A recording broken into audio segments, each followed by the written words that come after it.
do is myself and Big Boss Matt, we can be a fire team because I've got a rifleman and he's got a medic. So that means, you know, I can supply him ammo, he can supply me meds. So to go, good pair.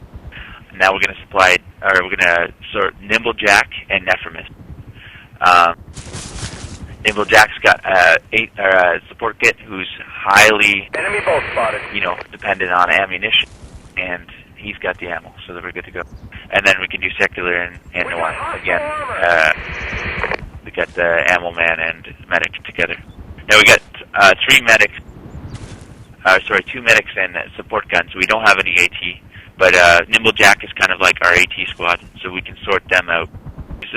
When you give orders, you can simply say, you can either break them down into, okay, Nephrimus, you're Fire Team Bravo, and Secular, you're Fire Team Alpha. Or you can simply say Nephrimus and Secular.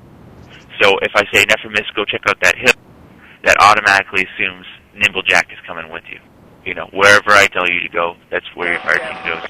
So you guys follow each other, etc. Now, how we're going to do a basic formation, which these are a lot of fun, especially in this map. We're going to do a formation of column, and that means single file. We're going to make our way up, down to those trees there. Nephrimus, you're going to take point. You're going to be in the rear there, Secular, and we're going to take up the. So let's head. Enemy units on the move. Now we're going to take a 15-meter spacing. So Nimblejack, that means you wait 15 meters before Nephrimus. You can so Nimblejack, yep, 15 meters, and keep going Nephrimus. Now, if you guys are like bunching up or whatever, just take a knee and wait until he moves up a bit. And don't take a knee and watch the guy.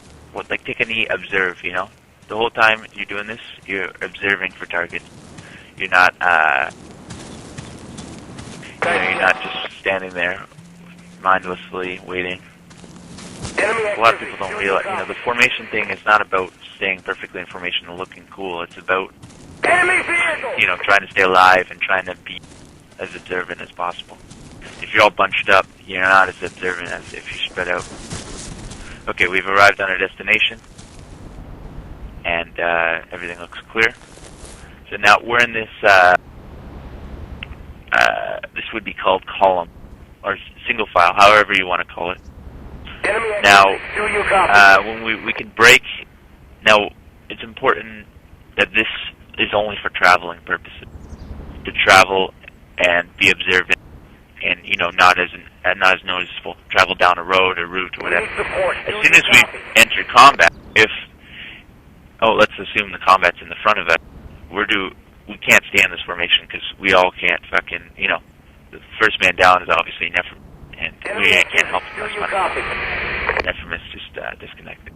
So Nimblejack, if you engage contact from that direction, let's say there's a guy shooting at you or whatever, you hit prone, and you'll start, you shoot a bit, and then you'll go that, you move, you'll do that because, you're just trying to stay alive, that's all. And you guys got to give out a contact report, really important. So you got to give out, contact, fucking front line, 150 meters at the. And as soon as that happens, guys, we all, we can start shooting at the contact if we can see.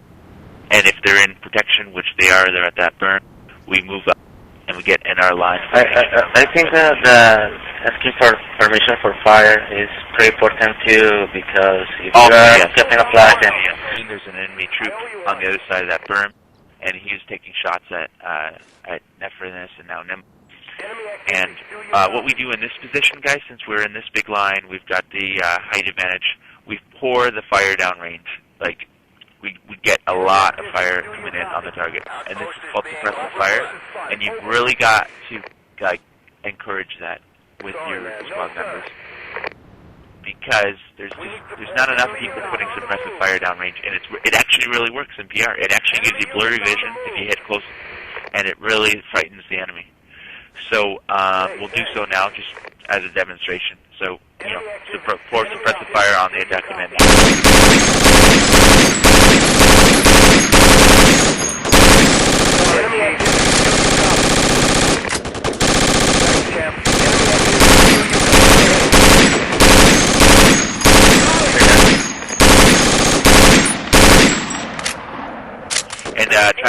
any burst fire there.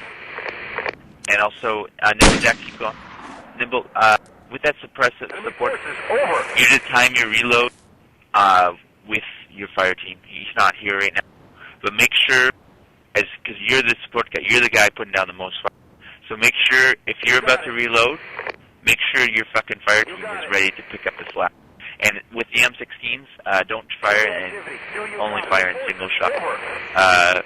Always with suppressive fire. You're wasting your shots with burst. Sometimes I'll fire really rapidly just to get my fucking men firing downrange because they're not doing their job. In reality, the squad leader or officer, you won't need to put any suppressive fire downrange because your men will just fucking do it, you know? Like, your men will just automatically start shooting like crazy at the, and then lighten up a bit and, you know, fire a bit.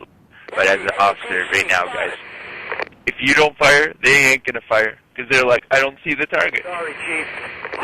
They only hold their fucking bullets for the target, and that gets you killed like 90% of the time. Because instead of keeping the enemy's head down, they're fucking shooting away, or they're just waiting away.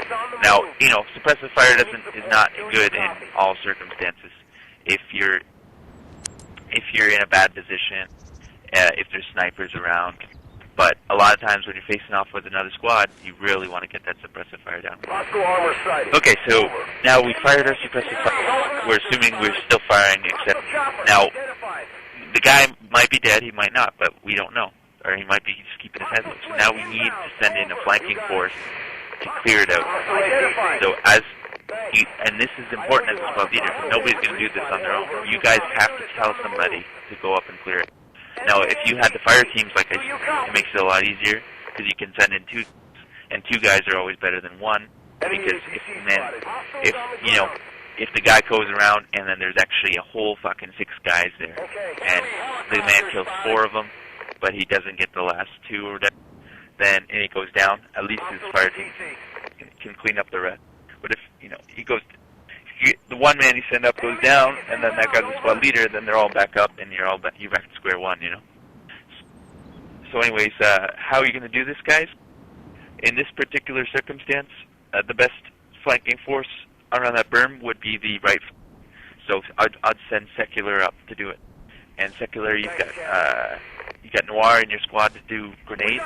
So when you guys just get a grenade on top, switch to 3-round bursts, make sure you've got a full mag, and then move in and clear. And while you guys are moving up, we're going to be putting suppressive fire. You guys copy?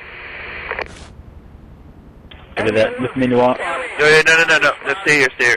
We're going to assume, stay in your position. We're going to assume, like, the battle just started. We've only engaged in contact for, like, 5 seconds, because, you know, I've had to explain all this stuff. But we'll assume we just engaged in contact. Okay. So, wait for my orders, guys. Right flank, wait for the order. Okay, guys. Alright, contact at orange smoke. Keep firing. Get that suppressive fire down range. The heads are down. Right flank, move up. Clear it out, guys. Right flank, move up, clear it out. Keep firing. Keep firing down range. Both guns reloaded.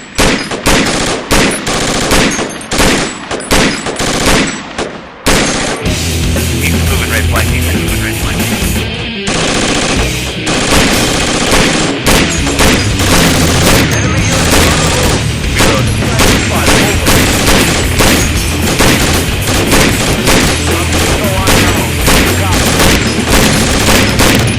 Measurement off. Yeah, good job, dude. Okay, mate. Flag out. I can hit him again. Switch to 3-round burst.